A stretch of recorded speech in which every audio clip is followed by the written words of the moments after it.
Denise Gwen, reading aloud from my novella Goddess. Chapter 30. Maddie absorbed Lady Venus's words. She let them rest in her head for a long moment. Then slowly she spoke. They intubated me? Yes. Lady Venus? Yes, Maddie. If I die, what will happen to me out here?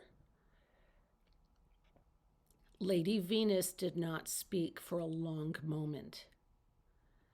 Maddie believed that Lady Venus hadn't heard her. She cleared her throat, preparing to repeat her question when Lady Venus glanced up at her. Madeline, my love, do you really want to know? Maddie gazed out around her at the slowly dusking sky. A fair question.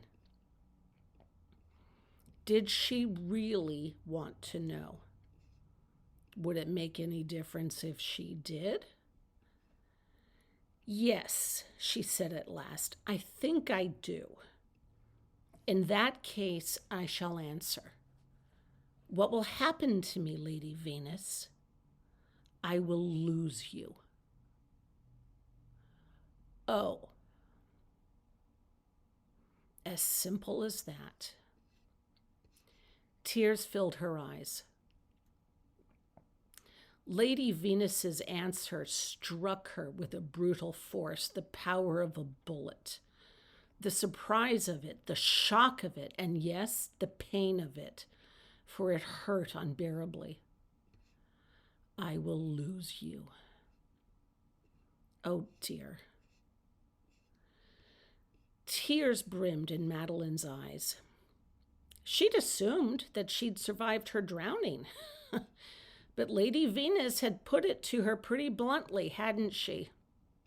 She'd drowned. She'd really drowned. Lady Venus had told it to her face earlier at the fountain, and Maddie had kind of set it aside, the reality of it. She'd drowned in the fountain. As well she knew, from having lost her father 15 years earlier, her father-in-law more recently, and now her mother, a human being enters a strange twilight state when creeping toward death. And she'd entered that state right now. Try not to worry, my dear, Lady Venus said. She laughed through her tears. Oh, Lady Venus, you're sure not sugarcoating any of this, are you? Sugarcoating? Lady Venus asked. What is this thing you speak of, this sugarcoating? It's an old expression. It refers to someone who puts a bad fact out there in as generous a light as she can. Oh, I still don't understand. It's okay, Lady Venus. Maddie patted Lady Venus's shellacked wax of long, cascading hair, and under her touch, Lady Venus's hair transformed from cold gray stone into lovely, luxurious, cascading waves of raven black locks. Oh, Maddie said, surprised. Somehow I envisioned you as a blonde. Well, don't forget, Lady Venus said. I was sculpted from Italian marble. Well, that's true, Lady Venus chuckled. Okay, then, Maddie said, her breath coming out in ragged gasps. I want to make sure I've got this straight. Yes. For as long as I remain alive at the hospital, I can continue on this journey? Yes. It hadn't occurred to me to realize what else might happen. I understand. If I die at the hospital, I'll die out here. Yes. I won't finish this journey.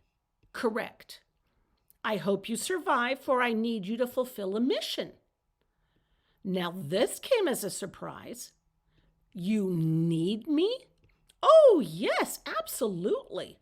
Really? Yes, really. Lady Venus fell silent but kept glancing up at her from time to time, her brow furrowed. Maddie put all the pieces together. Her body was at the hospital and it entered a vegetative state. Her brain was active, elsewise she wouldn't be perched on Lady Venus's shoulders, but her organs had ceased functioning.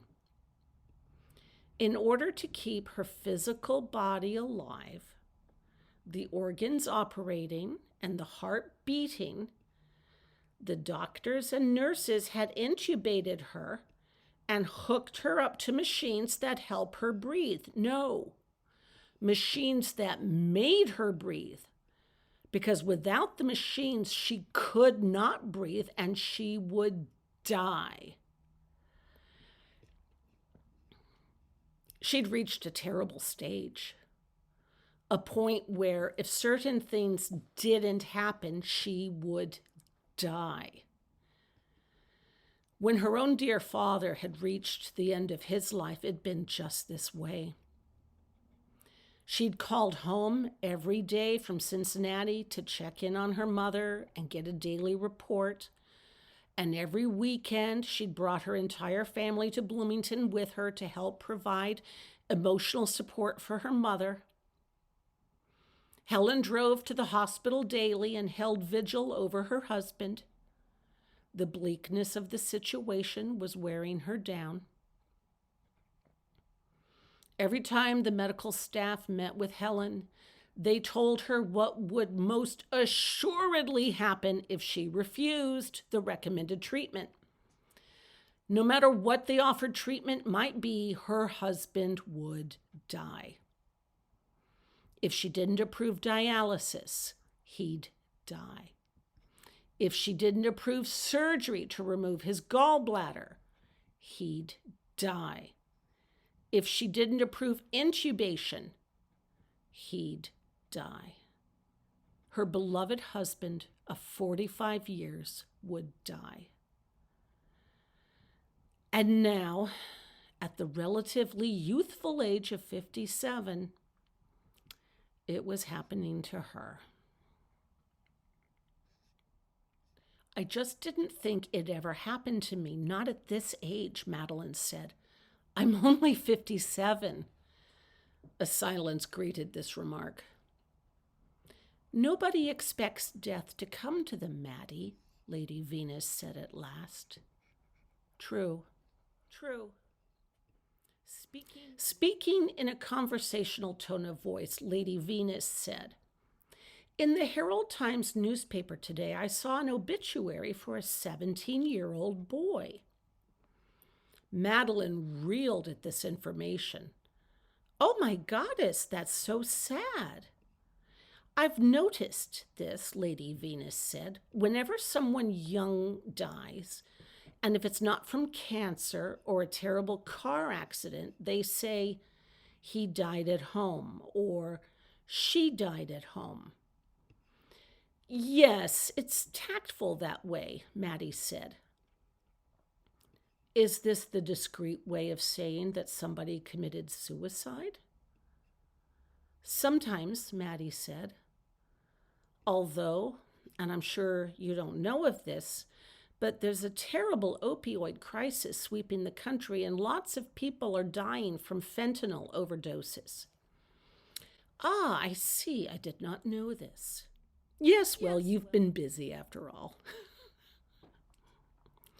Silence. Maddie spoke. Do you believe, Lady Venus, that this young boy committed suicide? I have nothing else to go on, Lady Venus said with a creased brow, for he was in perfect health and did not suffer from any terminal diseases. Oh, well, then, yes, I suppose so, Lady Venus. The poor lad, Lady Venus said. Only 17. That's awful, Maddie said. Yes, it is, Lady Venus said. And Madeline had to wonder at something else. How in the world did Lady Venus get her hands on today's copy of the Herald Times?